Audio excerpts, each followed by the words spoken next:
إن الحمد لله نحمده ونستعينه ونؤمن به ونتوكل عليه ونعوذ بالله من شرور أنفسنا ومن سيئات أعمالنا اتقوا الله حق تقاته ولا تموتن إلا وأنتم مسلمون السلام عليكم ورحمة الله. സൂറത്ത് തഗാബുൻ അവസാനത്തെ മൂന്നായത്താണ് നമുക്കിനി പഠിക്കാൻ ബാക്കിയുള്ളത്. മുമ്പ് നമ്മൾ പഠിച്ച ഭാഗത്ത്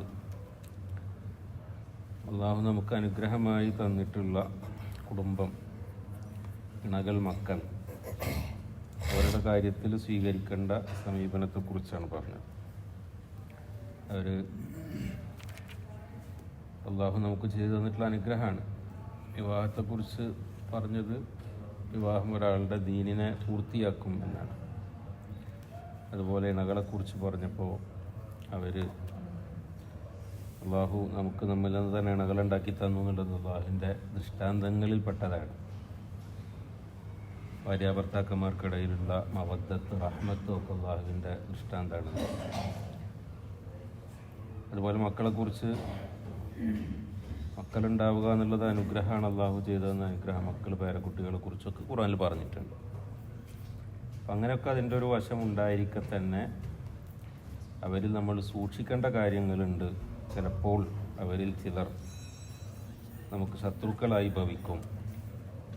അള്ളാഹുവിൻ്റെ ദീനിൻ്റെ വിഷയത്തിൽ തടസ്സം നിൽക്കുന്നവരായി, നമുക്ക് നഷ്ടം വരുത്തുന്നവരായി മാറാനുള്ള സാധ്യതകൾ ഉണ്ട്. അത് മനസ്സിലാക്കി ജാഗ്രത പാലിക്കണം. എന്നാൽ അവരോട് അതേസമയം വിട്ടുവീഴ്ചയും വിശാലതയും ഒക്കെ കാണിക്കണം. എന്നിട്ട് അള്ളാഹുവിൻ്റെ അടുക്കലുള്ള മഹത്തായ പ്രതിഫലം നഷ്ടപ്പെടാത്ത നിലക്ക് സന്തുലിതമായ ഒരു സമീപനമാണ് സ്വീകരിക്കേണ്ടത് എന്നാണ് ആ രണ്ട് ആയത്തുകളുടെ മൊത്തത്തിലുള്ള ആശയം. അതിനുശേഷം അള്ളാഹു പറയാം, أعوذ بالله من الشيطان الرجيم. نقول هذا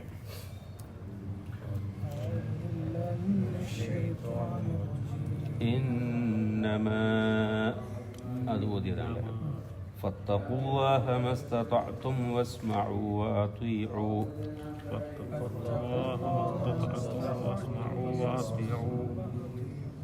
وأنفقوا خيرا لأنفسكم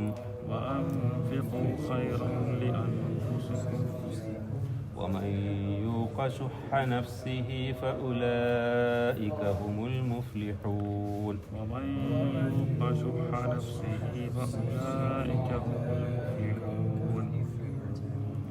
إن تقرضوا الله قرضا حسنا يضاعفه لكم ويغفر لكم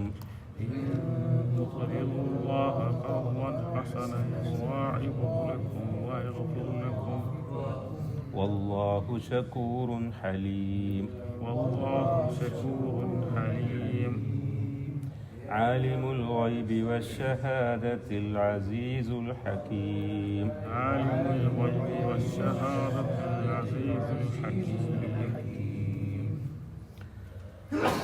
ഇവിടെ അള്ളാഹു പറയുന്നത് ഫത്തഖുല്ലാഹ്, നിങ്ങൾ അള്ളാഹുവിനെ സൂക്ഷിക്കുക. ഫ എന്നവിടെ പറഞ്ഞിട്ടുണ്ട്, ഇത്തഖുല്ലാ എന്നല്ല. ഫ എന്ന് പറയാ എന്നാൽ, അപ്പോൾ, അങ്ങനെ ആയതിനാൽ. അപ്പം നേരത്തെ പറഞ്ഞ ആശയത്തിലേക്ക് ചേർത്തുകൊണ്ട്, അതായത് നിങ്ങളുടെ സമ്പത്തും സന്താനങ്ങളുമൊക്കെ ഒരു പരീക്ഷണമാണ്, അള്ളാഹുവിൻ്റെ അടുക്കലാണ് ഉന്നതമായ പ്രതിഫലമുള്ളത് എന്ന് പറഞ്ഞിട്ടാണ് പറയുന്നത്. ആയതിനാൽ നിങ്ങൾ എന്ത് വേണം? അള്ളാഹുവിനെ സൂക്ഷിക്കണം. അത് മൊത്തത്തിൽ സൂക്ഷിക്കണം, ഈ പറഞ്ഞ വിഷയത്തിൽ പ്രത്യേകവും സൂക്ഷിക്കണം എന്നതെന്ന് മനസ്സിലാക്കണം. തഖ്വ ഉണ്ടാവുക. തഖ്വ എന്ന് പറഞ്ഞാൽ അള്ളാഹുവിനെ സൂക്ഷിക്കാരൻ ഇവിടെ എന്താ ഉദ്ദേശിക്കുന്നത്? അള്ളാഹുവിൻ്റെ വിധിവിലക്കുകൾ സൂക്ഷിക്കുക, അള്ളാഹുവിന് കീഴൊതുങ്ങി ജീവിക്കുക, അള്ളാഹുവിൻ്റെ നിയമപരിധികൾ പാലിക്കുക, ഹറാം ഹലാലുകളൊക്കെ പരിഗണിച്ച്, അതുപോലെ അള്ളാഹു നിർബന്ധാക്കിയ കാര്യങ്ങൾ നിർവഹിച്ച്, അങ്ങനെയൊക്കെ അള്ളാഹുവിൻ്റെ വിധിവിലക്കുകൾക്ക് കീഴൊതുങ്ങി ദോഷബാധയെ സൂക്ഷിച്ച്. ഇതിന് ഉമർ റളിയല്ലാഹുവിൻ്റെ വാക്കിൽ കാണുന്ന ഒരു വിശദീകരണം, നമ്മളൊരു ഉപദ്രവങ്ങളുള്ള വഴി കൂടെ പോകുമ്പോൾ ആ ഉപദ്രവങ്ങളൊന്നും നമ്മെ ബാധിക്കാതിരിക്കാൻ എങ്ങനെയാണോ സൂക്ഷിക്കുക, അതുപോലെ ജീവിതത്തിൽ തിന്മകൾ നമ്മളെ പിടികൂടാതിരിക്കാൻ സൂക്ഷിക്കുക. അതാണ് തഖ്വ. അപ്പം അങ്ങനെ നിങ്ങൾ അള്ളാഹുവിനെ സൂക്ഷിക്കണം. മസ്തത്വം മാ ഇസ്തത്വം. ഇസ്തത്വ എന്ന് പറഞ്ഞാൽ സാധിച്ചു. അപ്പം എത്രയാണോ നിങ്ങൾക്ക് സാധിക്കുന്നത് അത്ര അള്ളാഹുവിനെ നിങ്ങൾ സൂക്ഷിക്കണം. നിങ്ങൾക്ക് സാധ്യമായ അത്ര എന്ന് പറഞ്ഞാൽ എല്ലാ കാര്യങ്ങളിലും പൂർണ്ണമായി അള്ളാഹുവിനെ സൂക്ഷിച്ച് ഒരു വീഴ്ചയും വരുത്താതെ ജീവിക്കുക എന്നുള്ളത് മനുഷ്യരായ നമുക്ക് സാധിക്കുന്ന കാര്യമല്ല. കാരണം മനുഷ്യൻ്റെ പ്രകൃതം അങ്ങനെയാണ്. തെറ്റുകളും വീഴ്ചകളും പോരായ്മകളൊക്കെ സംഭവിക്കും. ഈമാനിൻ്റെ ശക്തിയും അള്ളാഹുവിനെ കുറിച്ചുള്ള ഓർമ്മയൊക്കെ എപ്പോഴും ഒരുപോലെ ഉണ്ടാവില്ല. അതുകൊണ്ട് ചില സ്വഹാബത്ത് വന്നിട്ട് നബിയോട് പറഞ്ഞു, അള്ളാഹുവിൻ്റെ റസൂലിൻ്റെ സദസ്സിൽ ഇങ്ങനെ ഇരുന്ന് ഉപദേശമൊക്കെ കേൾക്കുമ്പോൾ ഞങ്ങൾക്കുള്ള ഈമാൻ വീട്ടിലേക്ക് പോയി ഞങ്ങളുടെ ദുനിയാവിലെ ജീവിതത്തിൻ്റെ കാര്യങ്ങളൊക്കെ ആകുമ്പോൾ കിട്ടുന്നില്ല എന്നവർ വന്ന് സങ്കടം പരാതിയും പറയണം. അപ്പോൾ നബി സല്ലല്ലാഹു അലൈഹി വസല്ലം പറഞ്ഞു, നിങ്ങൾ പറഞ്ഞതുപോലെ നിങ്ങൾക്ക് സാധിക്കുമായിരുന്നുവെങ്കിൽ നിങ്ങൾ നടക്കുന്ന വഴികളിൽ മലക്കുകൾ നിങ്ങൾക്ക് ഹസ്തദാനം ചെയ്യുമായിരുന്നു. മനുഷ്യന്മാരെ കൊണ്ട് പറ്റുന്ന സംഗതിയല്ല. അൽ ഈമാനു യസീദു വയൻഖുസ്. ഈമാൻ അങ്ങനെ കൂടും കുറേയൊക്കെ ചെയ്യും. അപ്പോൾ അത് അവസ്ഥകൾക്കനുസരിച്ച് ചെറിയ മാറ്റങ്ങളൊക്കെ അതിലുണ്ടാകും. അതുകൊണ്ട് എപ്പോഴും പൂർണ്ണമായി അള്ളാഹുവിന് കീഴ്പ്പെട്ട് ഒരു വീഴ്ചയും വരുത്താതെ ജീവിക്കുക, അല്ലെങ്കിൽ അള്ളാഹുവിനോടുള്ള കടമകൾ പൂർണ്ണമായി നിറവേറ്റുക എന്നത് മനുഷ്യ സാധ്യമല്ല. അത് ഓരോരുത്തർക്കും ഓരോ അളവിലാണ് സാധിക്കുക. ഓരോ സാഹചര്യത്തിൽ ഒരാൾക്ക് തന്നെ ഓരോ സാഹചര്യത്തിൽ അതിന് വ്യത്യാസങ്ങളുണ്ടാകും. പക്ഷെ എന്ത് വേണം? സാധിക്കുന്നത്ര ചെയ്യണം. അതിൽ വീഴ്ച വരുത്താൻ പാടില്ല. അപ്പോൾ അള്ളാഹു തന്നെ പറഞ്ഞില്ല, യുകല്ലിഫുല്ലാഹു നഫ്സൻ ഇല്ലാ വുസ്അഹാ. വേറെ സ്ഥലത്ത് ഇത്തഖുല്ലാഹ ഹഖ്ഖ തുഖാതിഹി. അള്ളാഹുവിനെ സൂക്ഷിക്കേണ്ട മുറപ്രകാരം സൂക്ഷിക്കണം. അതിൽ വീഴ്ച വരുത്തരുത്. അത് എത്രയാണ്? ലാ യുകല്ലിഫുല്ലാഹു നഫ്സൻ ഇല്ലാ വുസ്അഹാ. ഓരോ ആത്മാവിനും എത്രയാണോ സാധിക്കുക അതിൻ്റെ അപ്പുറം അള്ളാഹു നിർബന്ധിക്കുന്നില്ല എന്ന് പറഞ്ഞാൽ ഇതിപ്പോൾ നമുക്ക് തോന്നിയ പോലെ ജീവിക്കാനുള്ളൊരു ലൈസൻസ് എന്നല്ല. മറിച്ച് നേരത്തെ പറഞ്ഞ ഒരവസ്ഥ ഉണ്ടല്ലോ, നമ്മൾ വിചാരിച്ചിട്ട് പറ്റണില്ല, ചിലപ്പോഴൊക്കെ വീഴ്ച അതുണ്ടാവും. അപ്പോൾ എന്ത് ചെയ്താൽ മതി? അപ്പോൾ അള്ളാഹുവിലേക്ക് മടങ്ങുക, തൗബ ചെയ്യുക, ഇസ്തിഗ്ഫാർ ചോദിക്കുക, അങ്ങനെയൊക്കെയാണ് ചെയ്യേണ്ടത്. പിന്നെ മനുഷ്യസാധ്യമല്ലാത്ത കാര്യം ഒരാളെ കഴിവിൽപ്പെട്ടതിൻ്റെ അപ്പുറം അള്ളാഹു നിർബന്ധിക്കില്ല. ഇപ്പോൾ നിർബന്ധമായ ഇസ്ലാമിൻ്റെ 5 തൂണുകൾ അതിലൊന്നാണ് ഹജ്ജ്. അതിനെപ്പറ്റി പറഞ്ഞപ്പോൾ എന്താ പറഞ്ഞത്? സാധിക്കുന്നവരെന്ന് പറഞ്ഞത്. അങ്ങോട്ടുള്ള വഴി എത്തിപ്പെടാൻ സാധിക്കുന്ന ആൾക്കാർ, അതിന് ആരോഗ്യം വേണം, സമ്പത്ത് വേണം, സാധിക്കുന്നവർ ചെയ്താൽ മതി. സാധിക്കാത്ത ആൾ ഹജ്ജ് ചെയ്യാത്തതിൻ്റെ പേരിൽ കുറ്റക്കാരനാവില്ല. ഇസ്ലാമിൻ്റെ തൂണുകളിൽ ഒന്നാണ്. പക്ഷെ അവിടെ സാധിക്കണമെന്നാണ് നിർബന്ധമുള്ളൂ. സക്കാത്ത് കൊടുക്കാൻ അങ്ങനെ ഒരു പരിധി വെച്ചിട്ടുണ്ട്. അതെത്തിയാൽ കൊടുക്കണം. കാശില്ലാത്ത സക്കാത്ത് കൊടുക്കാത്തതിന് കുറ്റമല്ല. അപ്പോൾ അത് നിർബന്ധമായ നമസ്കാരം 5 നേരം നിർബന്ധമായിട്ട് നിസ്കരിക്കണം. പക്ഷേ യാത്രക്കാരന് പ്രയാസമാവും, രോഗിക്ക് പ്രയാസമാവും. അപ്പോൾ അവിടെ കിളവുകളുണ്ട്. കൂട്ടി നിസ്കരിക്കുക, ചുരുക്കി നിസ്കരിക്കുക, നിന്ന് നിസ്കരിക്കാൻ പറ്റാത്തവന് ഇരുന്ന് നിസ്കരിക്കുക, കടന്ന് നിസ്കരിക്കുക. അപ്പം അങ്ങനെയൊക്കെ ഇളവുകൾ തന്നിട്ടുള്ളത് നമ്മളെ കൊണ്ട് സാധിക്കുന്നതാണ് അല്ലാഹു ആവശ്യപ്പെടുന്നുള്ളൂ. പക്ഷെ സാധിക്കുന്ന അത്ര സൂക്ഷിക്കണം. അതിൽ വീഴ്ച വരുത്താൻ പാടില്ല. എന്നാൽ ഒരു ഹദീസിൽ കാണാൻ പറ്റുന്ന നബി സല്ലല്ലാഹു അലൈഹി വസല്ലം പറഞ്ഞു, മാ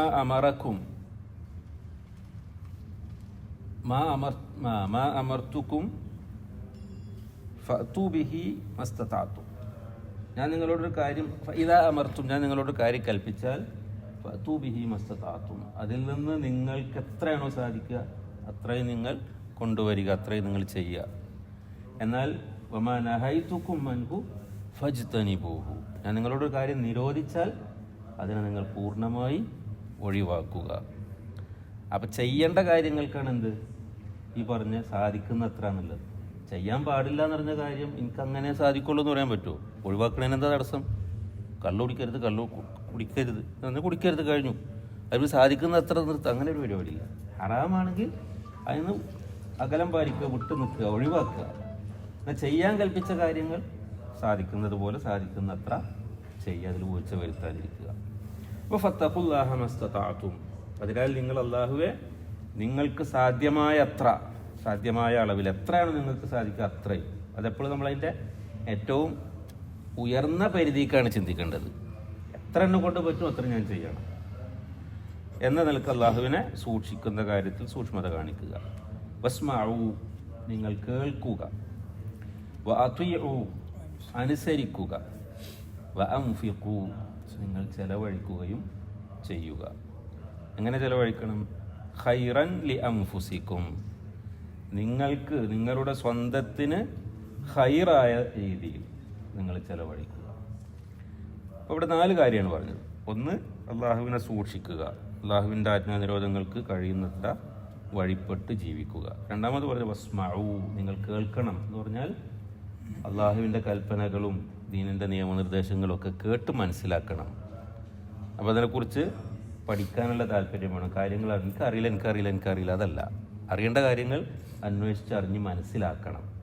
പിന്നെയോ അത്വീഉ മനസ്സിലായാൽ അതനുസരിച്ച് ജീവിക്കും വേണം. അപ്പോൾ അള്ളാഹുവിൻ്റെ റസൂലിൻ്റെയും കൽപ്പനകൾ, അള്ളാഹു റസൂൽ കാര്യം പറഞ്ഞാൽ അത് ശ്രദ്ധിച്ച് കേൾക്കുക. നേർക്കുനേരെ ഉള്ള ആളുകളെ സംബന്ധിച്ച്, സഹാബത്തിനെ സംബന്ധിച്ച് റസൂലിൻ്റെ അടുത്ത് നിന്ന് ശ്രദ്ധിച്ച് കേൾക്കുക, അതിൽ അലംഭാവം കാണിക്കാതിരിക്കുക. നമ്മളെ സംബന്ധിച്ച് നമ്മൾ ഖുർആൻ ഹദീസും പഠിച്ച് നമ്മുടെ ജീവിതത്തിൽ എന്തൊക്കെയാണോ പിന്നെ ബന്ധപ്പെട്ട ഏതൊക്കെ മേഖലകളിൽ എന്തൊക്കെയാണോ ഇസ്ലാമിൻ്റെ നിയമങ്ങളുള്ളത് അതൊക്കെ അറിയാൻ, അന്വേഷിക്കാൻ, മനസ്സിലാക്കി വെക്കാൻ ശ്രമിക്കുക. എന്നിട്ട് വാത്വീഉ അത് അനുസരിക്കുക എന്ന് പറഞ്ഞാൽ അതുപോലെ ജീവിക്കുക, അത് ജീവിതത്തിൽ നടപ്പാക്കുക. വഅൻഫിഖു നിങ്ങൾ ചെലവഴിക്കുകയും വേണം. എങ്ങനെ ചെലവഴിക്കാൻ പറഞ്ഞപ്പോൾ ഖൈറൻ ലി അൻഫുസിക്കും നിങ്ങൾക്ക് ഗുണകരമായ കാര്യങ്ങളിൽ, നിങ്ങൾക്ക് നന്മയായ ഖൈറായ നിലക്ക് നിങ്ങൾ ചെലവഴിക്കുക. ഏറ്റവും ഖൈർ എന്തായിരിക്കും? ഏറ്റവും ഖൈർ പരലോകത്തുള്ള ഖൈറാണ്. അപ്പോൾ ഒന്നാമത്തെ മുൻഗണന കൊടുക്കേണ്ട അതിനാണ്. ദുനിയാവ് വേണ്ട എന്നല്ല പറയുന്നത്. അള്ളാഹു നമുക്ക് തന്ന ദുനിയാവിൽ ചെയ്തു തന്ന അനുഗ്രഹങ്ങളെ കുറിച്ച് സൂചിപ്പിച്ചപ്പോൾ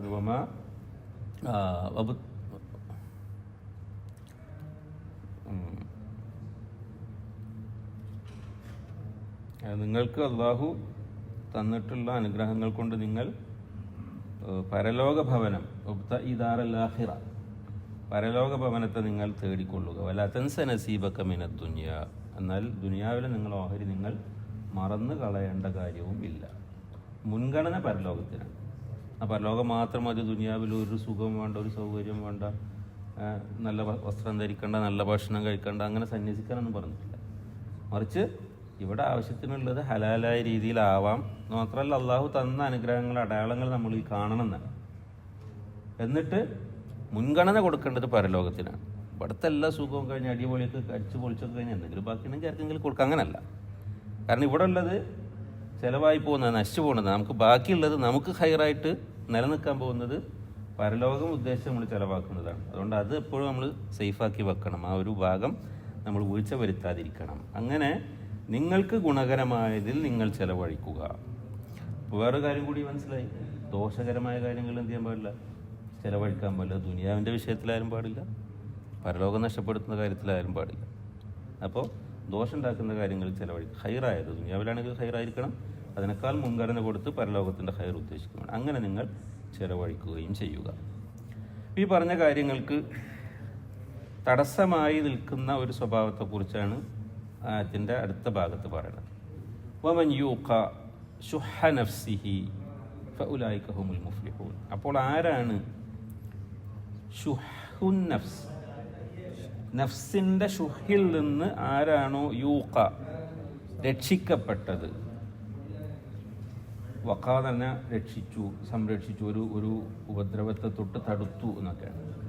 അപ്പം അങ്ങനെ ഷുഹിനെ തൊട്ട് ആരാണോ സംരക്ഷിക്കപ്പെട്ടിട്ടുള്ളത്, ഏത് ഷുഹ നഫ്സിഹി അവൻ്റെ സ്വന്തത്തിൻ്റെ ആത്മാവിൻ്റെ ഷുഹിൽ നിന്ന്, ഷുഹ എന്താത് പറയാം, അങ്ങനെയുള്ള ആളുകൾ ഫഉലൈക ഹുമുൽ മുഫ്ലിഹൂൻ കൂട്ടർ തന്നെയാകുന്നു വിജയികൾ. അപ്പോൾ ഷുഹ് എന്ന് രക്ഷപ്പെട്ടവരാണ് വിജയികൾ. എന്താണ് ഈ ഷുഹ്? ഷുഹ് എന്ന് പറഞ്ഞാൽ അതിന് മലയാളത്തിൽ ഒറ്റ വാക്കിൽ പറയാൻ കഴിയില്ല, അതിന് പറ്റിയൊരു വാക്കില്ല. ആ അത്യാഗ്രഹവും പിശുക്കും, ആർത്തിയും പിശുക്കും രണ്ടും കൂടി കൂടിയതാണ് ഷുഹ്. കയ്യിലുള്ളതൊന്നും ചിലവാകാൻ പാടില്ല, എന്നാൽ പുറത്തുള്ളതൊക്കെ നമുക്ക് ഇങ്ങോട്ട് കിട്ടും വേണം. ആ ഒരു മനോഭാവത്തിലാണ് ഷുഹ് എന്ന് പറയാം. അതിനെ പറ്റിയ വാക്ക് മലയാളത്തിലുണ്ടോ? ഇല്ല, വേറെ തന്നെ പറഞ്ഞാലും മനസ്സിലാവും. രണ്ടും ചേർന്നതാണ് അത്യാർത്തി എന്ന് പറഞ്ഞാലും ഇങ്ങോട്ട് കിട്ടണം എന്നല്ലേ ഉള്ളൂ, ചിലവാക്കണതിന് പിശുക്കേല് വരണില്ലല്ലോ. രണ്ടും കൂടി അതാണ്, പിശുക്കുമാണ് എന്നാൽ ആർത്തിയും. അപ്പോൾ ഒക്കെ സമ്പാദിച്ച് കൂട്ടി എന്നിട്ട് ചിലവാക്കാതെ അതിങ്ങനെ സൂക്ഷിച്ച് വെച്ചിട്ട് അതിലൊരു സുഖം കാണുന്ന അവസ്ഥ. അത് സമ്പത്തിൻ്റെ കാര്യത്തിൽ മാത്രമാണെന്നില്ല, മറ്റ് സൗകര്യങ്ങളുടെ കാര്യത്തിലും അങ്ങനെ അതൊരു മനോഭാവം, ജീവിതത്തിൻ്റെ ഒരു ഇതന്നെ. അങ്ങനെ വേറെ ആൾക്കൊരു ഉപകാരം ചെയ്യൂല, എന്നാൽ എല്ലാവരും നമുക്ക് ഉപകാരം കിട്ടും. നമ്മളെല്ലാവരും ബഹുമാനിക്കണം, നമ്മളാരോടും ഒരു മര്യാദയും കാണിക്കൂല. ഇങ്ങനെ സ്വഭാവത്തിലായാലും പെരുമാറ്റത്തിലായാലും സമ്പത്തിലായാലും ഒക്കെ ഉള്ളത് ചെലവാക്കാൻ പിശുക്ക് കാണിക്കുകയും മറ്റുള്ളവരിലുള്ളത് ഇങ്ങോട്ട് കിട്ടണമെന്ന് ആഗ്രഹിക്കുകയും ചെയ്യുന്ന സ്വഭാവമാണ് ഷുഹ്. ആ ഷുഹിൽ നിന്ന് ആര് രക്ഷപ്പെട്ടോ അവനാണ് വിജയികൾ, അക്കൂട്ടരാകുന്നു വിജയികൾ. ഇവിടെ പറഞ്ഞ കാര്യങ്ങൾക്കൊക്കെ ഈ ഒരു സ്വഭാവം എതിരാണ്. അള്ളാഹുവിൻ്റെ ദീനനുസരിച്ച് ജീവിക്കുമ്പോൾ പല സ്ഥലത്തും അതിനിതൊരു തടസ്സമായിരിക്കും ഈ സ്വഭാവമുള്ളവർക്ക്. അപ്പോൾ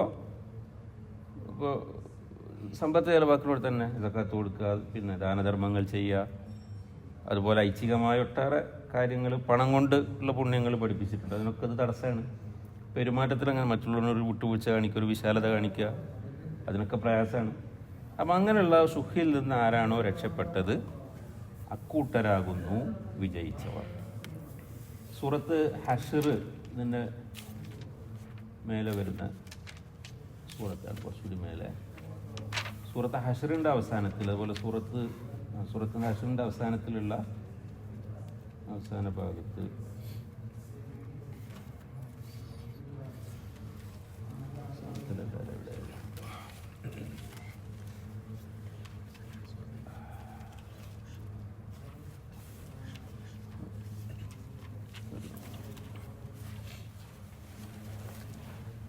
ഹഷ്റിൽ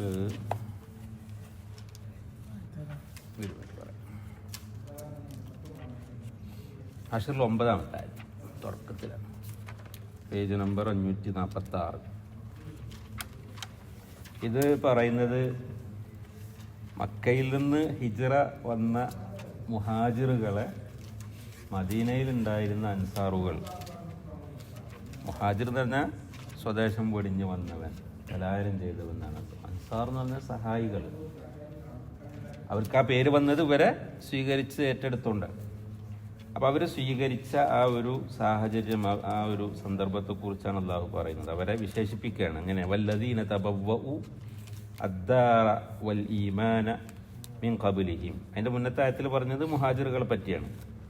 അള്ളാഹുവിൻ്റെ മാർഗത്തിൽ നാടും വീടും സമ്പത്തും ഒക്കെ വെടിഞ്ഞ് അള്ളാഹുവിൻ്റെ തൃപ്തി ആഗ്രഹിച്ച് വന്ന ആൾക്കാർ, അള്ളാഹുവിനെയും അള്ളാഹുവിൻ്റെ റസൂലിനെയും സഹായിക്കണം, ആ ആദർശത്തിൽ നിൽക്കണം എന്ന നിലക്ക് വന്ന സത്യവാന്മാരായ ആളുകൾ. അതിനുശേഷം വല്ലദീന തബവ്വഉ ഉദ്ദാറ വൽ ഈമാന മിൻ ഖബ്ലിഹിം, അവർ വരുന്നതിന് മുമ്പായിട്ട്, അവർക്ക് മുമ്പേ അവിടെ അവർക്ക് ഭവനങ്ങൾ ഒരുക്കുകയും വിശ്വാസം സ്വീകരിക്കുകയും ചെയ്ത് അവരെ കാത്ത ആളുകൾ. യുഹിബ്ബൂന മൻ ഹാജറ ഇലൈഹിം, അവരിലേക്ക് ഹിജറ ചെയ്തു വന്ന ആളുകളെ അവരിഷ്ടപ്പെടുന്നു, സ്നേഹിക്കുന്നു. വലാ യജിദൂന ഫീ സുദൂരിഹിം ഹാജതൻ മിമ്മാ ഊതു, അവർക്ക് നൽകപ്പെട്ടതിൽ, അതായത് ഈ മുഹാജിറുകൾക്ക് നൽകപ്പെട്ടതിൽ അവർ സ്വന്തം നിലക്കൊരാവശ്യം അവരുടെ മനസ്സിൽ തോന്നുന്നില്ല. അതായത് യുദ്ധ സന്ദർഭങ്ങളിലൊക്കെ പിന്നെ അല്ലെങ്കിൽ പിന്നെ ഗനീമത്തൊക്കെ കിട്ടുമ്പോൾ അവർക്ക് കുറച്ച് മുൻതൂക്കം കൊടുക്കാറുണ്ടായി. അപ്പം അതിലൊന്നും അവർക്ക് ഒരാവശ്യം അവർ ഉണ്ടായില്ല, അവർക്ക് അങ്ങനെ അവരാഗ്രഹിച്ചില്ല എന്ന് മാത്രമല്ല,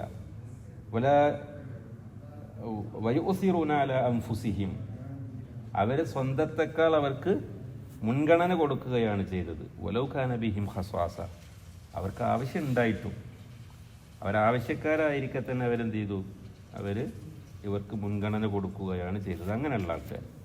വമൻ യൂഖ ശുഹ നഫ്സിഹി ഫഉലൈക ഹുമുൽ മുഫ്ലിഹൂൻ. അപ്പോൾ ഒരുത്തരാണോ തങ്ങളുടെ മനസ്സിൻ്റെ ഷുഹിൽ നിന്ന് കാത്ത് സംരക്ഷിക്കപ്പെട്ടത് അവരാകുന്നു വിജയികൾ. ഈ ആയത്ത് പിന്നെ ഇറങ്ങിയ സന്ദർഭത്തെക്കുറിച്ചും ഹദീസിൽ കാണാൻ പറ്റും.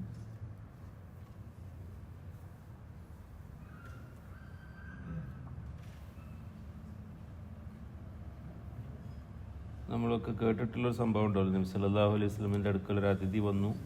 അതിഥി പറഞ്ഞ് നബിനെ കാണാൻ വരുന്ന ആൾക്കാരൊക്കെ അവർ അതിഥികളായിട്ടാണ് കണ്ടിരുന്നത്. വേറെ നാട്ടിൽ നിന്ന് വന്ന ആളുകൾ, നമ്മളിപ്പോൾ വഴിയാത്രക്കാർ, വഴിപോക്കന്മാർ എന്ന് പറയുന്നവർ അതിഥികളായിട്ടാണ് കാണുന്നത്. അപ്പോൾ അങ്ങനെ നബി സല്ലല്ലാഹു അലൈഹി വസല്ലമയുടെ അടുക്കൽ വന്ന ആൾക്ക് ഭക്ഷണത്തിന് വേണ്ടി നബി നബിയുടെ വീട്ടിലൊക്കെ പറഞ്ഞു വെച്ചാൽ അവിടെ ഒന്നും ഒന്നുമില്ല, വെള്ളം മാത്രമേ ഉള്ളൂ എന്ന് പറഞ്ഞു.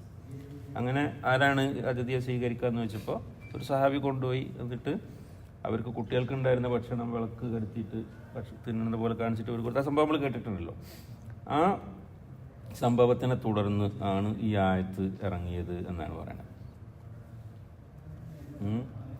പിറ്റേ ദിവസം സുബൈക്ക് നബി അദ്ദേഹത്തെ കണ്ടപ്പോൾ പറഞ്ഞു, ദ്വഹിക്കല്ലാഹുല്ലൈലത മിൻ ഫഅലിക്കുമാ, നിങ്ങൾ രണ്ടാളും ഇന്നലെ ചെയ്ത ആ പ്രവർത്തനം കാരണത്താൽ അള്ളാഹു ചിരിച്ചു. ഔ അജിബ, അല്ല ആശ്ചര്യം കാണിച്ചു. അള്ളാഹു ചിരിക്കാൻ നമ്മൾ ഇരിക്കണ പോലല്ല. ഫഅൻസല അല്ലാഹു, എന്നിട്ട് അള്ളാഹു ഈ ആയത്ത് അവതരിപ്പിച്ചു. വയുസിറൂന അലാ അൻഫുസിഹിം വലൗ കാന ബിഹിം ഖസാസ വമൻ യൂഖ ശുഹ നഫ്സിഹി ഫഉലൈക ഹുമുൽ മുഫ്ലിഹൂൻ. അപ്പോൾ അങ്ങനെ ഷുഹിൽ നിന്ന് എന്ത് ചെയ്യണം, നമ്മൾ രക്ഷപ്പെടണം. വേറെ ഹദീസിൽ കാണാം, ഷുഹും ഈമാനും കൂടി ഒരാളുടെ മനസ്സിൽ ഒന്നിക്കൂല. അതായത് ഈമാനിൻ്റെ പൂർണ്ണതക്ക് കുറവ് വരുത്തുന്ന ഒരു സംഗതിയാണ് ഷുഹ്. ഷുഹ് ഉണ്ടായാൽ ഈമാനൊരു ദൗർബല്യം ഉണ്ടാവും.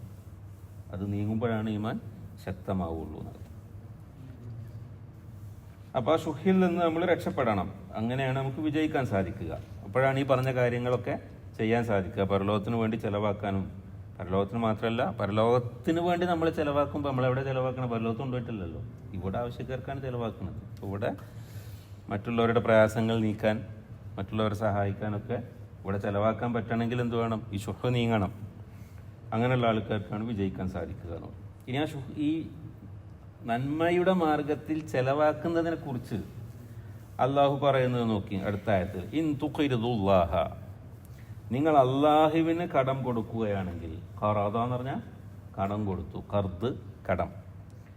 ഇൻ തുഖിറുല്ലാഹ, നിങ്ങൾ അള്ളാഹുവിന് കടം കൊടുത്താൽ, എങ്ങനെയുള്ള കടം? ഖർദൻ ഹസനൻ, നല്ല കടം, നല്ല ഹസനായിട്ടുള്ള കടം എന്ന് പറഞ്ഞാൽ മനസ്സറിഞ്ഞ് സന്തോഷത്തോടെ കൊടുക്കുക. കൊടുക്കുമ്പോൾ ഒരാളെ സഹായിക്കുമ്പോഴും മനസ്സിലൊരു സന്തോഷമില്ലാതെ കുടുങ്ങിയിട്ട് നിവൃത്തിയില്ല, കൊടുക്കാതിരുന്ന ആൾക്കാരെന്ത് വിചാരിക്കും, അവനെ പറ്റി എന്ത് വിചാരിക്കും എന്ന് വിചാരിച്ചിട്ട്, അല്ലെങ്കിൽ കൊടുക്കണതിൻ്റെ പേരിലൊരു മറ്റുള്ളവരുടെ ഇടയിലൊന്ന് ആളാവാം എന്ന് വിചാരിച്ചിട്ട്, അതൊന്നുമല്ല. നല്ല മനസ്സോടുകൂടി സന്തോഷത്തോടു കൂടി കൊടുക്കുക. അങ്ങനെ കൊടുക്കണതിനെ പറ്റി ഇവിടെ പറയണത് അള്ളാഹ്ക്ക് കടം കൊടുക്കുകയാണ്. അള്ളാഹ്ക്ക് നമ്മൾ വല്ലതും ആവശ്യമുണ്ടോ? അപ്പം അള്ളാഹ്ക്ക് കടം കൊടുക്കുക പറഞ്ഞാൽ എന്താ? അള്ളാഹു പ്രോത്സാഹിപ്പിച്ച കാര്യങ്ങൾക്ക് വേണ്ടി നമ്മൾ പണം ചിലവാക്കുക. അതാണ് അള്ളാഹുവിനുള്ള കടം കൊടുക്കൽ. അത് ഒരു സാധുവിന് ഭക്ഷണം വാങ്ങിക്കൊടുത്തിട്ടാകാം, വസ്ത്രം കൊടുത്തിട്ടാകാം, ഒരു അതിഥിയെ സൽക്കരിച്ചിട്ടാകാം, ഒരു രോഗിക്ക് സഹായിച്ചിട്ടാകാം, ഒരാൾ നോമ്പ് തുറപ്പിച്ചിട്ടാകാം. ആർക്കും എന്താ ആവശ്യം അതിന് നമ്മുടെ കയ്യിലുള്ളത് ചിലവാക്കുക. അങ്ങനെ നമ്മൾ ചിലവാക്കുമ്പോൾ അത് അള്ളാഹുവിന് കടം കൊടുക്കലാണെന്നാണ് പറയുന്നത്. അങ്ങനെ കൊടുത്താൽ യുദാഇഫ്ഹു ലക്കും, അള്ളാഹു അത് നിങ്ങൾക്ക് ഇരട്ടിയാക്കി തരും, മടങ്ങുകളാക്കി അതിനെ വർദ്ധിപ്പിച്ചു തരും. കിട്ടാതെ കടം കൊടുക്കാൻ നമുക്കുള്ള പ്രശ്നം എന്താ?